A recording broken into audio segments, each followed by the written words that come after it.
Hello students, this is Aisha Khan and I welcome you in the crash course of this English 10th. Basically students, what we are doing up till now is we were doing the chapters from your first flight book and we have completed all the text chapters which were there in that book. Now if you talk about the poems part students, some poems have been deleted from your portion, that is the 10th board portion, and some poems are still there for this exams. So what we will be doing, we have deleted those poems which are not be coming for your board exams and we will be covering those poems which will be there in your NCERT or which will be up there for your board exams. So up till now what we people have done around 3 to 4 poems. The first one which we people have covered in the crash course is your Dust of Snow. Then we have covered the Fire and Ice poem and simultaneously we have completed the Tiger in the Zoo as well. So today what we are going to start is we will be starting with 2 poems today. The first one will be the Ball poem and the second one will be Animals. In the same session we will be studying about these 2 poems and both are very beautiful poems. You will enjoy the poems. You will be understanding the whole theme, whole gist of the poem in this session. So let's get started with these 2. First we will be doing the Ball poem. Okay?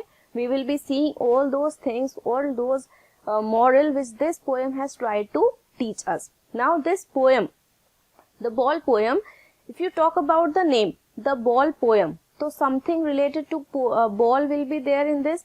Poem जो है ball पे based है, तो basically ball पे ही based होगी, कुछ related to ball ही होगा poem में. तो basically if you talk about Ball poem, which is written by John Berryman, he is the poet of this poem.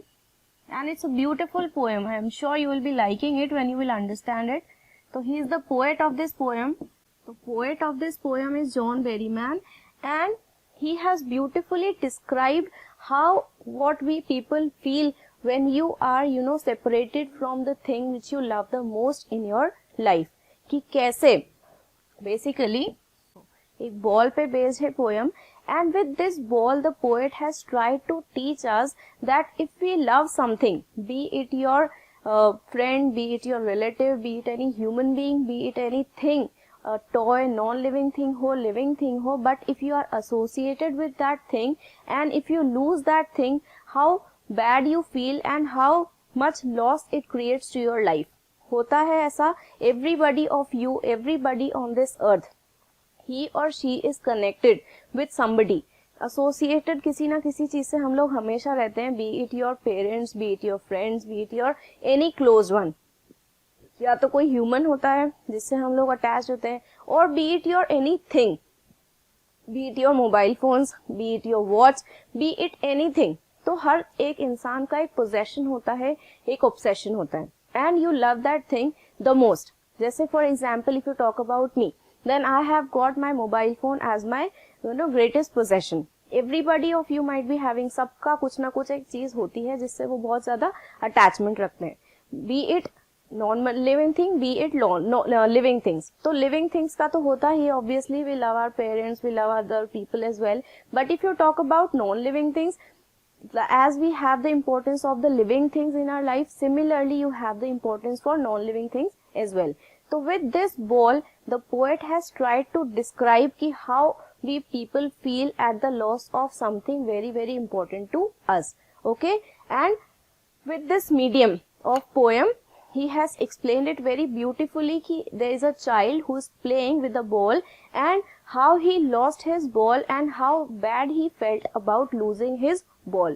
अब ऐसा तो है नहीं कि पूरी दुनिया में अगर उस बच्चे की बॉल घूम गई तो he will not get a new one, ऐसा तो है नहीं. There are n number of balls in this world, तो he will be bought a new ball by his parents, उसके पापा ने, उसकी मम्मी ने, everybody has told him that I will give you a new ball, but the loss of that particular ball was so bad on his part that he felt very bad and because he was so much attached to that ball. क्यों? क्योंकि वो बहुत ज्यादा attach था.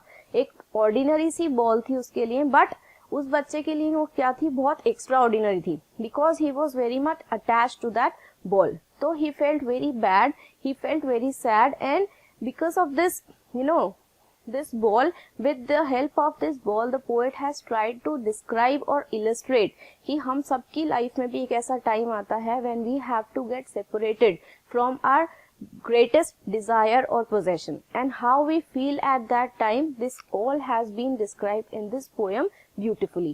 By whom? By John Berryman. So he is basically the poet of this poem. अब थोड़ा सा और further read करेंगे, new words हैं, summary है, everything will be there. So we will be studying it all in this poem. So I have given you the whole gist, whole theme of this poem. अब थोड़ा सा step by step करते हैं इसको, ठीक है? तो ball poem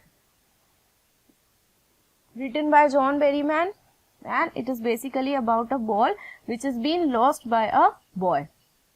Okay, तो चलो.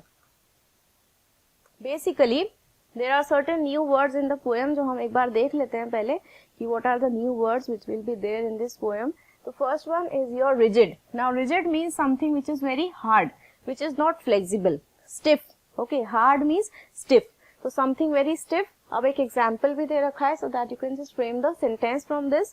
इसके बाद है harbor, the area near water, near the coast where ships are kept and are safe from the sea. Harbor means ये जो area होता है, it is just near the sea. This place, this is basically the harbor जहाँ पे ships जो है वो खड़ी होती है, and it is basically a place where the ships rest. जहाँ पे शिप्स जो है वो रेस्ट करती हैं, this is the place which is known as harbour. ठीक है, तो harbour is also mention in the poem. Dime. Now what is the meaning of dime? It's related to 10 cents. जैसे हम लोगों की करेंसी होती है 10 रुपी या 10 पैसा, 10 एनीथिंग, तो 10 cents is basically the US currency and dime means 10 cents. ठीक है, तो यूएस करेंसी है ये डाइम, तो which is equal to 10 cents. Okay, then you have a new word as desperate, something for which you are very much dying. जैसे मुझे desperately कुछ चीज अगर चाहिए, for example if I want a new watch desperately, I am very much, you can say desperate to have that watch. ठीक है, तो किसी चीज का बहुत strong desire. Okay, epistemology. Epistemology of loss means to understand. Epistemology मतलब समझना, जो लॉस हम लोगों के साथ हुआ है या जो भी चीज होती है, तो एपिस्टेमोलॉजी मीन्स नॉलेज. ओके, तो knowledge to understand the loss of nature और to understand the loss of anything, that is the meaning of epistemology. Okay, epistemology. ठीक है, तो these are certain new words which have been talked about in this poem. अब बाकी थोड़ा सा summarise कर लेते हैं इसको फिर. Now the key points. The little boy has lost his ball. Basically क्या है? There is a separation of a ball from a boy. ठीक है, तो lost है. What he has lost? He has lost a ball. Now he can buy many balls. He can have n number of balls. बहुत सारी balls वो खरीद सकता है. But why? Because he was very much attached to that particular ball, so he is feeling sad about it. As you can see in the picture, there is a boy with a ball. So he was liking his ball very much, and because of some reason he lost his ball. क्या था पूरा scenario मैं एक बार बता देती हूँ. देखो, एक बच्चा था, छोटा सा बच्चा. He was just playing with his ball, and suddenly what happened? This ball it slipped from the boy's hand, and it just bounced and it fell in the river. अब वो छोटी बकेट में भी नहीं गिरी थी. It was not fallen in to any small thing, but it has gone in river. Now imagine if you are attach to something a lot. किसी भी चीज से हम लोग बहुत अटैच्ड हैं. You are very much fond of that thing, and that thing goes on in water, और it is it is lost. कुछ भी चीज है, say for example if you talk about our mobile phones, for us we people are very much attached to our mobile phones. अगर हम selfie लेते time, and what happens, you are taking the selfie near the water and that mobile phone is fallen into the water. So how you will be feeling? You will be feeling like you are about to die. So similarly you can imagine how this boy has felt when he has lost his ball and this ball went into the water. So suddenly this ball it went on into water. So he has a very deep emotional attachment. अब ऐसा नहीं था कि उसके पास और दूसरे toys नहीं थे, but he was very much greatly attached to that particular ball.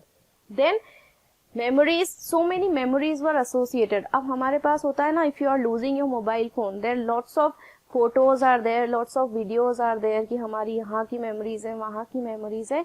तो that particular loss is very hard and it is very bad to accept, है ना. अगर हम लोग मोबाइल फोन्स खरीदते हैं, you are purchasing it with your money and you are taking care of it and suddenly you lose that phone, then you will be feeling very bad about it.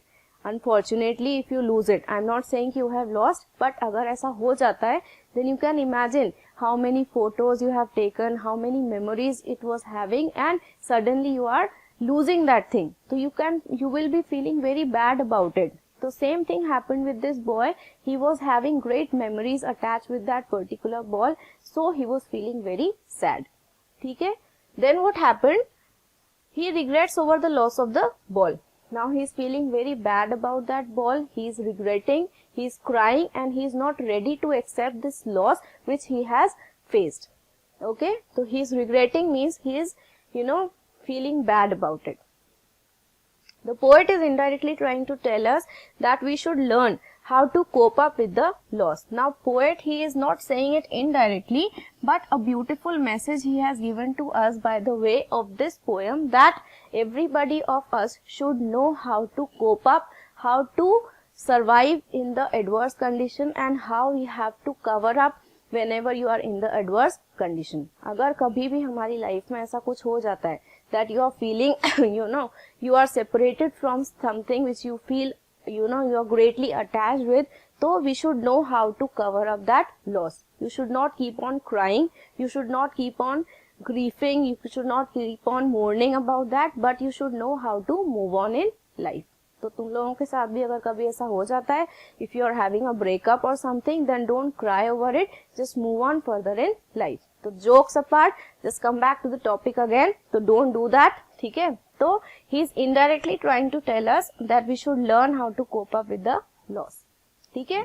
कि कैसे, how we can cope up with the loss which has occurred to us.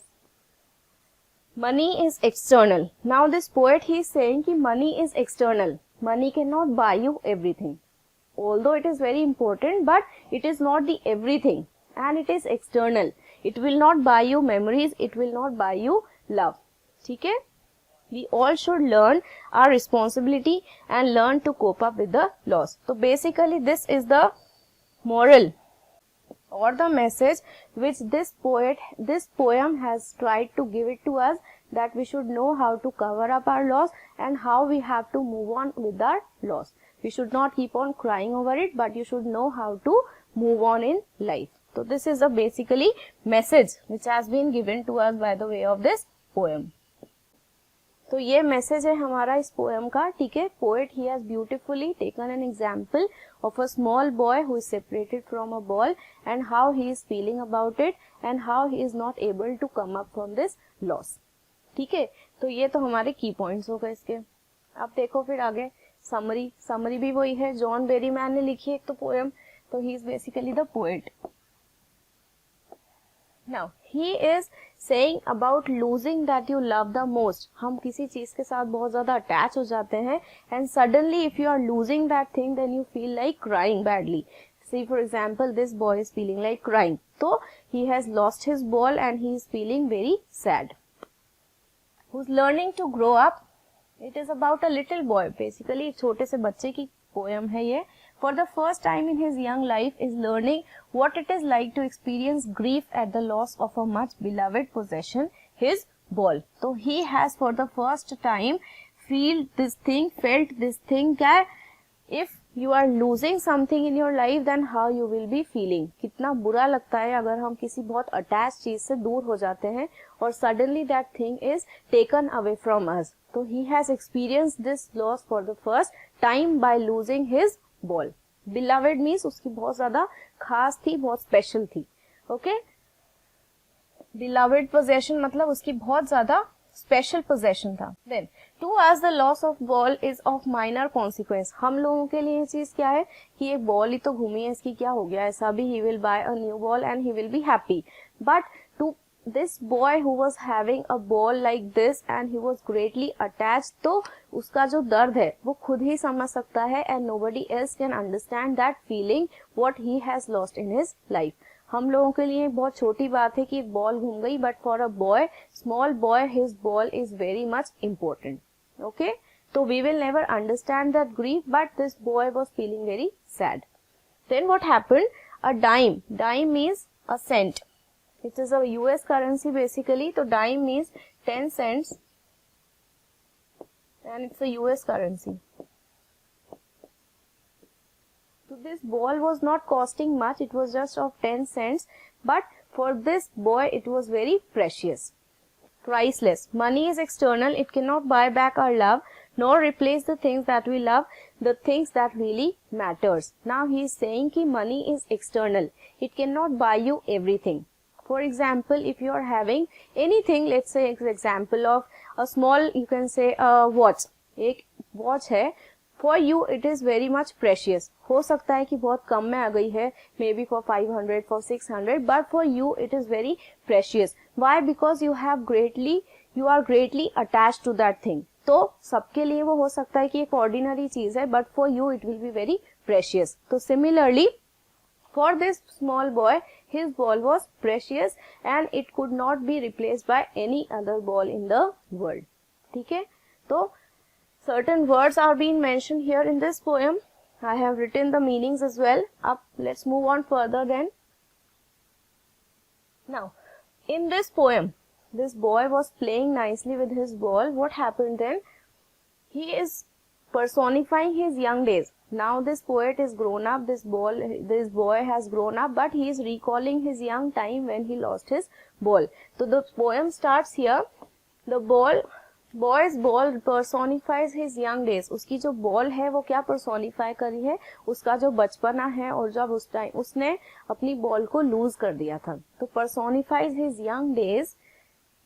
In this world, people will take balls just as they take away our innocence and forces us to grow up.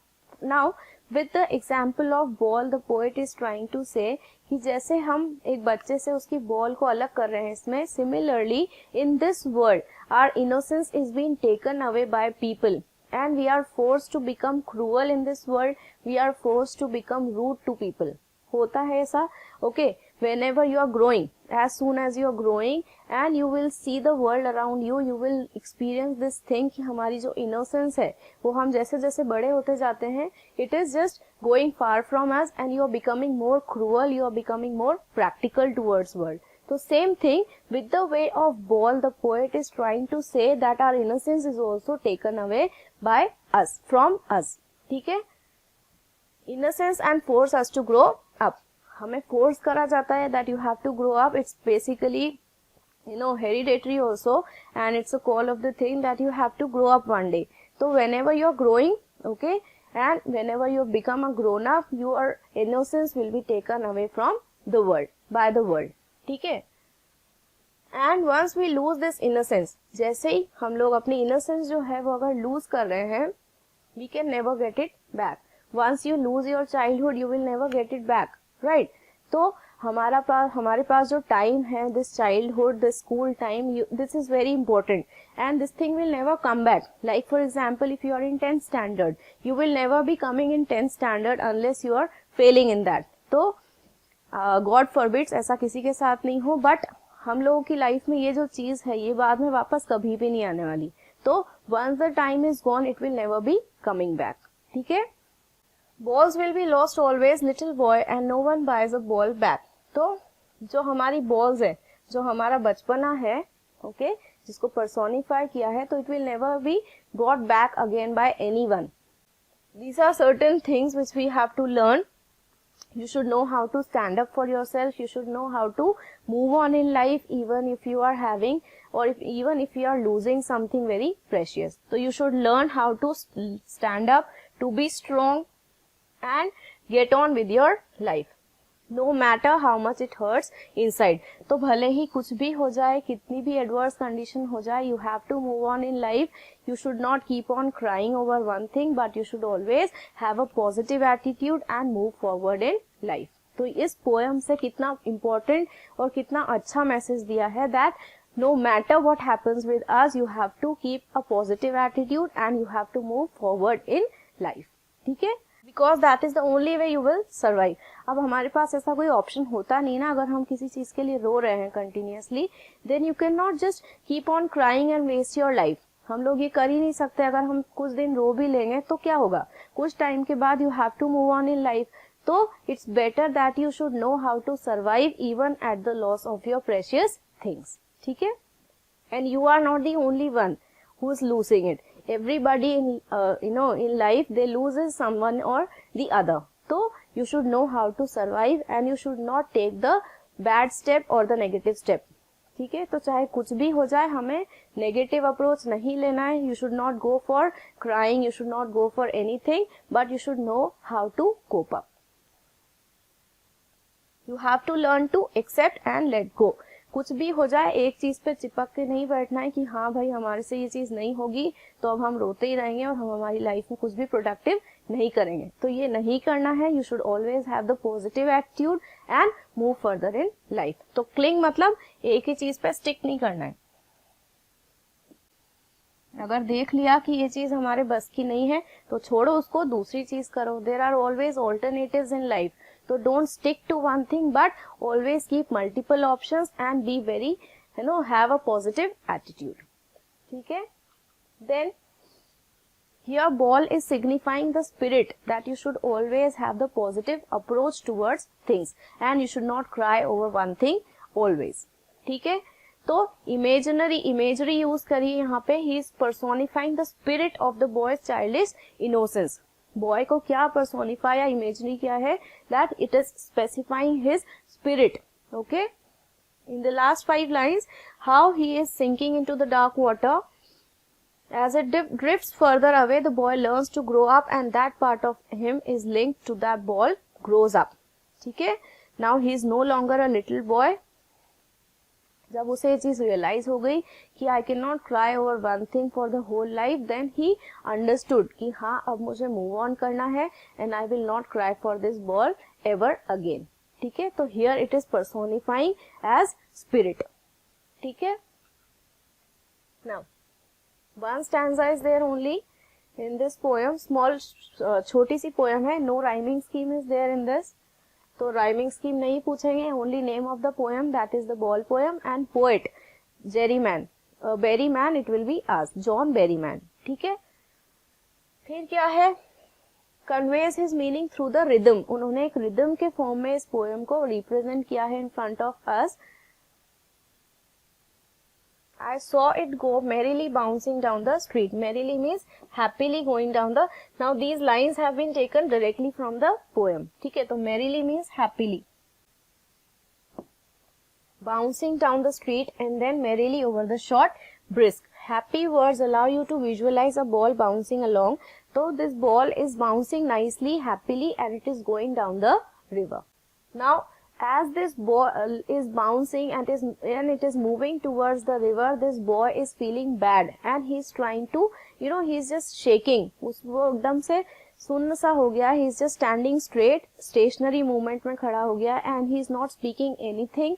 he is just afraid that I am losing my ball. तो he is feeling very bad. ठीक है, rhythm is tragic, dramatic and harsh, which is suitable for the situation. तो situation के according उन्होंने words use किए हैं which is trying to show you that the condition is very harsh on that small boy.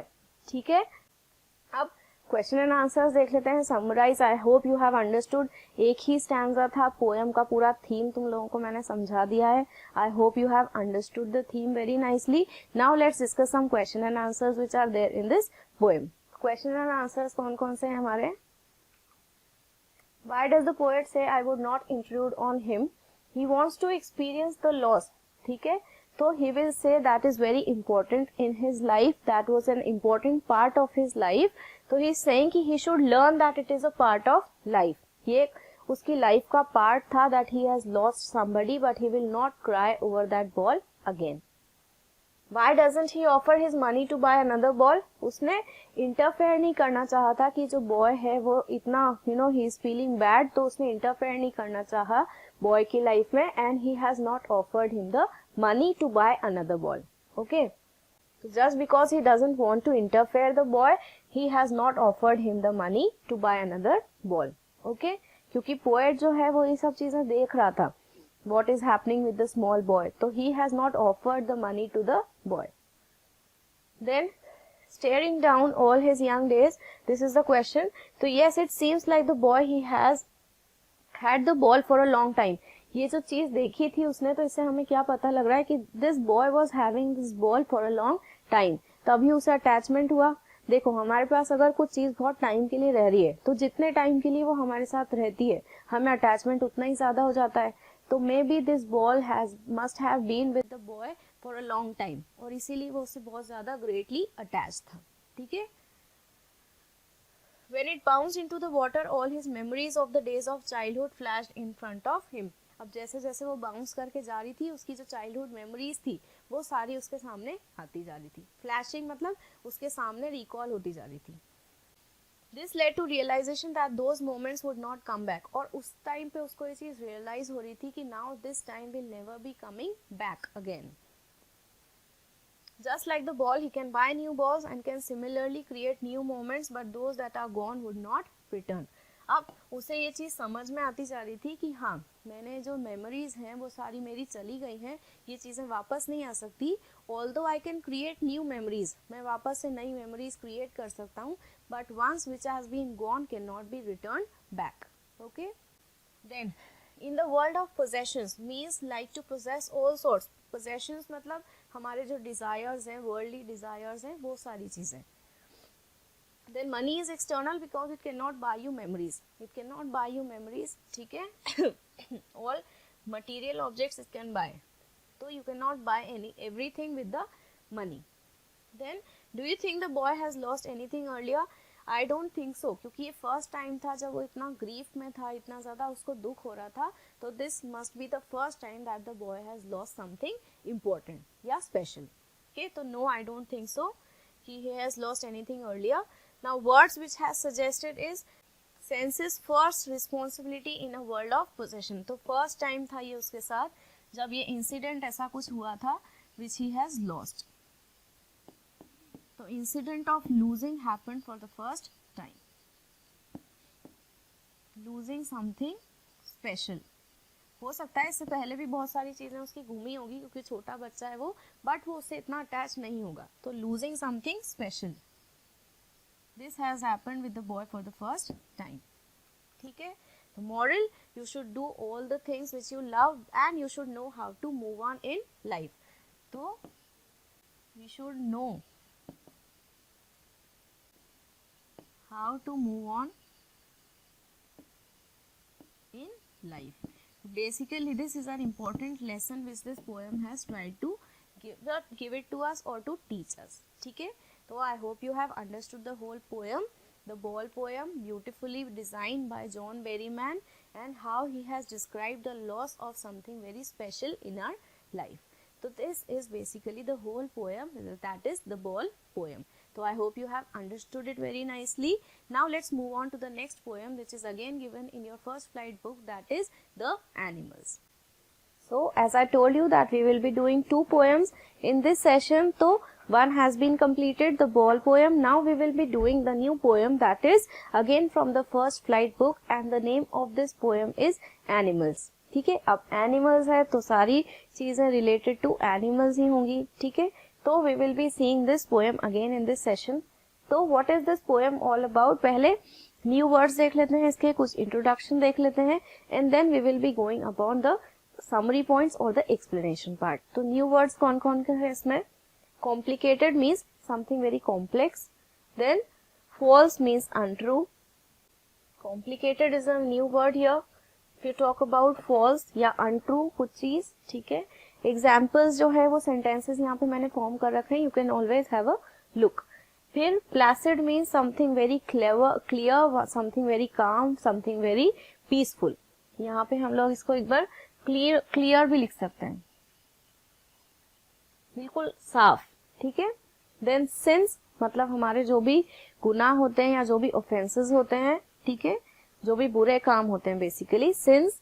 And if you talk about dissatisfied तो मतलब जिस चीज से हम लोग अग्री नहीं करते और you are not getting agreeing to it, और सेटिस्फाइड नहीं होते, ठीक है। तो ये कुछ न्यू वर्ड्स हैं जो इस पोएम में है, हम लोग पढ़ेंगे जो बाद में। अब देखो थीम क्या है इस पोएम की।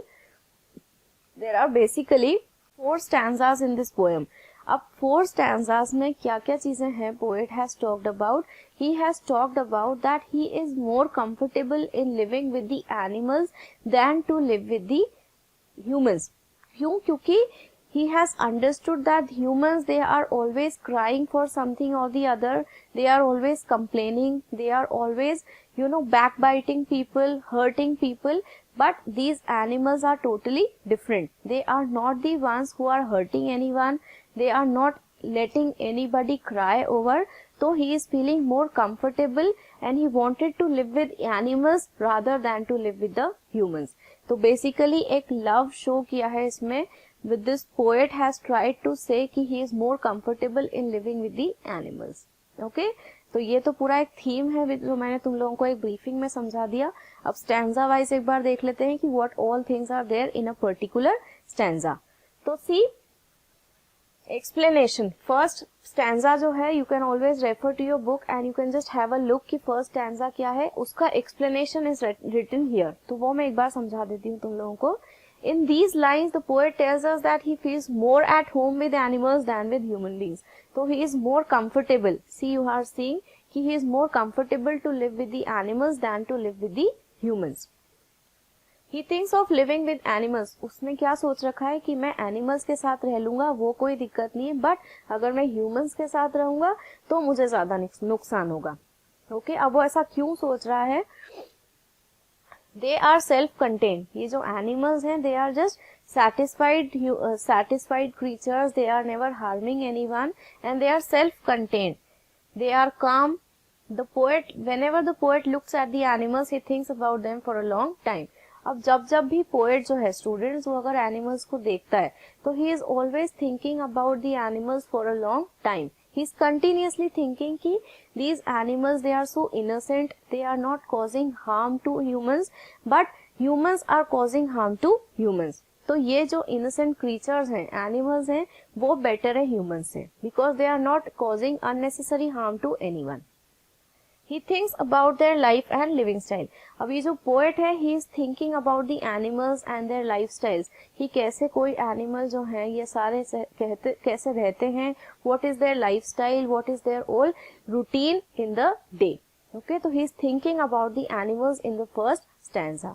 ठीक है, तो think मतलब उसके बारे में, animals के बारे में ही जो poet है वो continuously सोच रहा है. Okay. अब फिर सेकेंड स्टैंजा में क्या है?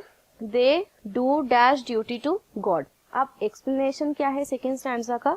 According to the poet, humans are complicated and false. अब पोएट जो है वो क्या एलिगेट कर रहा है ह्यूमंस को कि जो ह्यूमंस हैं वो कॉम्प्लिकेटेड है, कॉम्प्लेक्स है, and they are not true, they are not honest beings. ये जो ह्यूमंस हैं ये लोग बहुत मैनिपुलेटिव हैं, ये अपनी मर्जी के काम करते हैं. They are selfish human beings and they do not think of others, unlike animals. तो he is considering humans as complicated and false. किसको बोल रहा है ये? Humans को. He tells us that animals do not worry and complain about their condition. अब poet क्या बोल रहा है कि animals जो हैं वो कभी अपनी condition के बारे में they are not complaining, but humans are always complaining. अगर उन्हें कुछ अच्छी चीज भी मिल जाती है तो they want more. तो their desires never come to an end. तो unlike animals, these humans are always complaining and complaining. अगर हमें एक अच्छा मोबाइल फोन मिल जाता है तो हम लोग उससे अच्छा ट्राई करते हैं और डिमांड करते हैं. If you are getting a good dress, then you want more better dress. तो our human desires, they are never fulfilled and we are always complaining and complaining. And these animals, they are always satisfied, they are not complaining about their condition. देखा होगा तुम लोगों ने कि animals जो हैं, how they are living. They are not, being given the proper facilities. They are just roaming on the streets.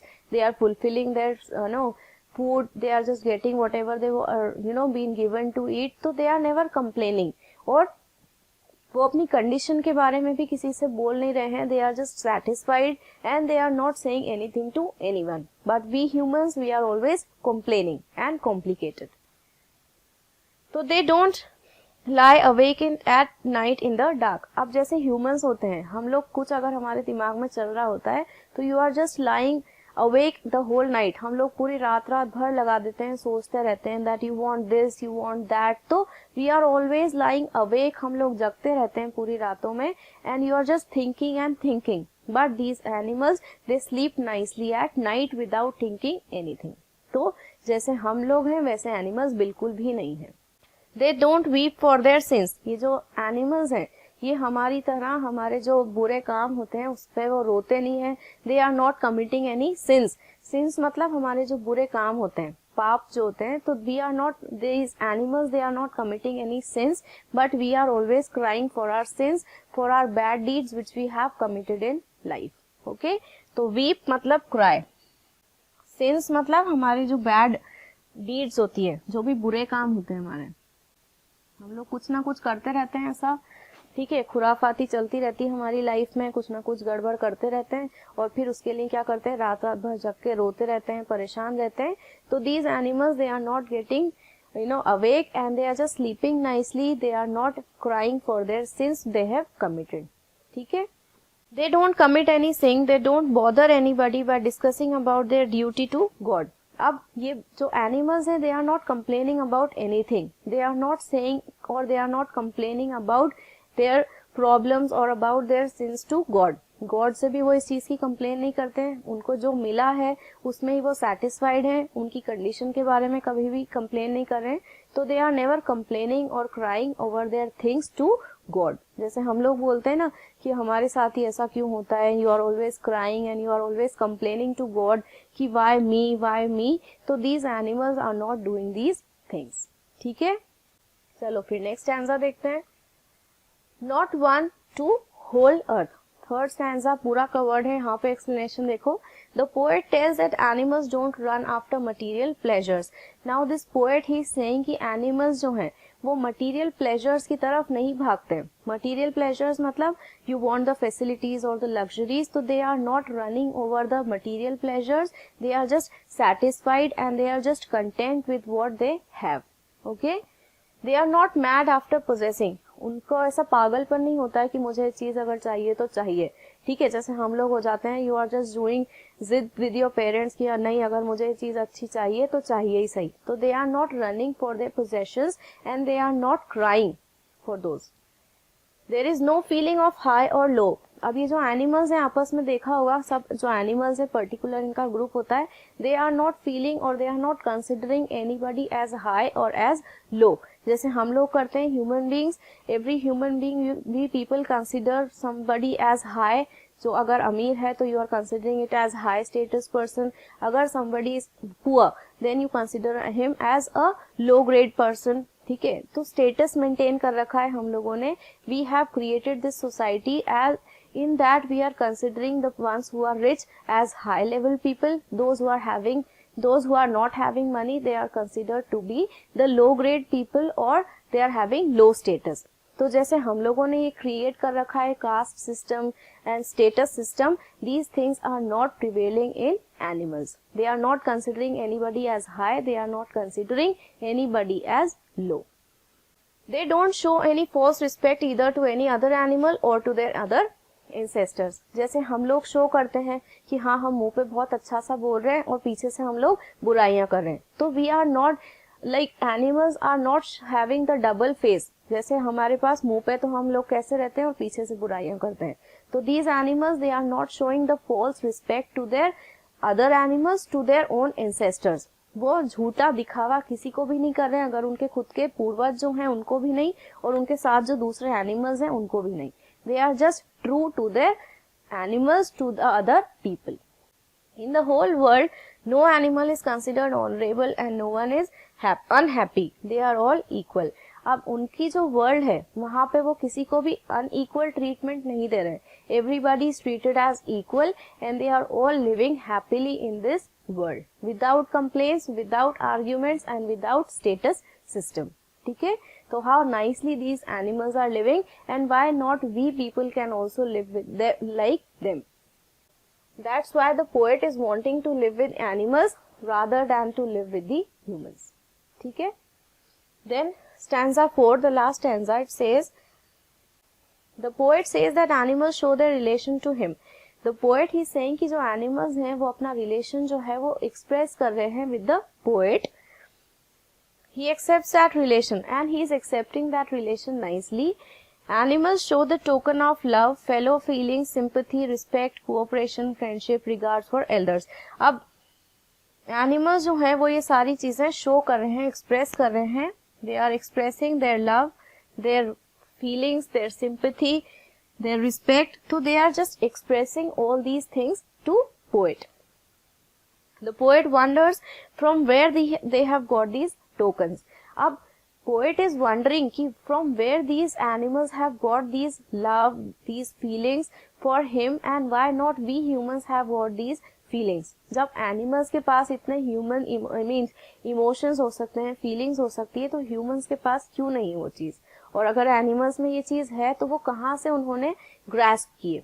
ठीक है. तो tokens, he thinks that it is possible that these tokens were dropped by him in the past and these animals have adopted them. Now this poet is saying कि maybe these good deeds or these tokens have been given by the poet in some time back and these animals they have adopted those. ठीक है. तो poet जो है वो अभी तक भी इन सब चीजों से बहुत दूर है. ही is not considering anybody as unequal. He is just equal to everybody. He is not crying over the possessions. He is not complaining about anything and he is saying कि ये जो animals है इन्होंने मुझसे ये चीजें acquire करी है, मुझसे ये चीजें ली है and they are having the feelings, they are having love to express. Okay. So this is the whole 4th stanza. That's why the poet, he is wanting to live with the animals because he is considering them more comfortable to live with rather than to live with the humans.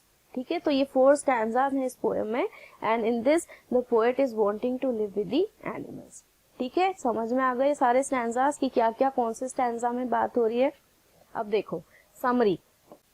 Desires to live among. Summary में क्या है, एक ही अगर line में अगर हम बोले तो कि poet want to live with the animals. तो डिजायर है उसकी, क्या डिजायर है, टू लिव विद एनिमल्स. अब ये वही सारी चीजें हैं. He wanted to live with the animals because they are serene, they are self contented, satisfied. Contented मतलब सेटिस्फाइड. क्यों रहना चाह रहा है वो, क्योंकि ये लोग, ये जो एनिमल्स हैं ये सेटिस्फाइड हैं, सेल्फ सेटिस्फाइड हैं, कंप्लेन नहीं करते हैं, they are not betraying anybody, तो they are always good creatures to live with. ठीक है. Quality of satisfaction is there. They are not crying for their bad deeds, they are not waking up the whole night, तो they are not complaining about anything. They do not possess the mania. Mania मतलब madness. You are getting mad about having something badly, तो mania नहीं होता है उन लोगों में, उन एनिमल्स में. मेनिया मतलब मैडनेस, किसी भी चीज का पागलपन. दे डू नॉट शो रिस्पेक्ट. झूठा दिखावा नहीं करते हैं, वो कभी रिस्पेक्ट शो नहीं कर रहे हैं, क्योंकि क्या होता है कितनी बार हम झूठा दिखावा कर जाते हैं humans. But these animals they are not doing any false respect और they are not showing any false emotion to anybody. Since they show their deep concern with them, वो जो है अपना डीप कंसर्न दिखाते हैं and they are not showing the false feelings to others. They give him respect in the shape of a token and show their plain feelings. Simply, they are casual, they are not exaggerating things, but they are just genuine in themselves. The poet is much surprised at their quality. He wants to earn them, though he had dropped them carelessly. Now he is saying कि I also want to learn these things from animals and how these animals are true and genuine to their other creatures. So he wanted to become like them and he wanted to live with these animals. ठीक है. तो ये पूरा summarization था इस poem का, the animals. ठीक है. अब देखो कुछ कॉम्प्रिहेंशन बेस्ड पैसेज है. Then you are having certain questions. तो एक बार पैसेजेस देख लेते हैं, पैसेज, और उसके बाद थोड़ा सा क्वेश्चन एंड आंसर्स डिस्कस कर लेते हैं हम लोग. तो basically they do not sweat and whine about their condition, they do not lie awake in the dark and weep For their sins they do not make me sick, discussing their duty to God. तो ये एक paragraph है, एक stanza है जो directly ले लिया है पोएम में से. इसका एक्सप्लेनेशन देखते हैं पहले, फिर क्वेश्चन एंड आंसर्स. ओके, तो explanation. The poet remarks that animals they do not cry. He is saying कि animals they are not crying for anything, they are not complaining to God, they are not waking up the whole night. तो इसका पूरा explanation ये चीजें यहाँ पे दे रखी है. तो this you can understand from here. ठीक है, पूरा. अब क्वेश्चंस देखो इसके. Why do humans like awake in the dark? क्यों जगह होते हैं वो? Because they are thinking about their sins. तो क्या है options? They lie awake in the dark because they can't sleep. They cry for their evil deeds. They feel restless in the dark. या फिर they commit sins at night. तो क्या है option? क्यों वो सो नहीं पाते हैं? Because they cannot sleep. They are thinking about their sins. तो आंसर इसका करेक्टली क्या होगा? They cry for their evil. जो भी बुरा काम करते हैं तो उसके लिए वो रोते रहते हैं. And they are just feeling bad about it. Then what do humans do about their condition? Humans क्या करते हैं अपनी उस condition के लिए? They feel happy, they are unhappy, they complain about their condition या they sweat. तो क्या है इसका option? Correctly they are sweating and they are complaining about their condition. ठीक है, क्योंकि फर्स्ट एंसा में यहाँ देखो they sweat and whine. तो एनिमल्स तो स्वेट और वाइन नहीं करते हैं, but humans they are always complaining and they are always feeling bad. ठीक है, तो correct answer here is the fourth one. Now humans lying awake at night, what makes the poet sick? Poet क्या किस चीज से परेशान है? That the humans they are lying awake at night, they are crying for their sins, they are committing since and then discussing their duties, या फिर constantly complaining about their condition. तो क्या करते हैं? पहले तो condition, they are committing the sins and then they are crying in front of the God. तो correct answer here is humans first committing the mistakes sins and then they are discussing their duties towards God. पहले तो हम बुरा काम कर रहे हैं और फिर अपनी जो जिम्मेदारियां हैं वो गॉड से डिस्कस कर रहे हैं and you are becoming big. तो these things the poet is sick of. Now which of the following word is antonym? Antonym मतलब ऑपोजिट. सिनोनिम मतलब सिमिलर वर्ड. तो antonym of whine, happiness, complaining, thank या फिर cry. तो whine means thanking. Whine मतलब complain करना और इसका ऑपोजिट क्या होगा? थैंक. ठीक है, तो यहाँ पे तो एंटोनिम पूछा इसलिए हम लोग बोल रहे हैं थैंक. अगर इसका सिमिलर पूछा होता या सिनोनिम पूछा हुआ होता then you would have given complaining. ठीक है, because whining means complaining. Whine का मतलब तो होता है कंप्लेन और इसका अगर हम ऑपोजिट तो मीन्स थैंकिंग. ठीक है, तो this is an extract based question students which can be framed from this poem the animals. ठीक है, so I hope you have understood the poem very nicely. With this we came to an end with this lecture. I hope you have understood the poem very nicely, both the poems, the ball poem as well as the animals. So thank you all of you and have a nice day. So students, with this we came to an end with this chapter. If you understood the video, please do like, subscribe and share our channel with everyone. Thank you and have a nice day.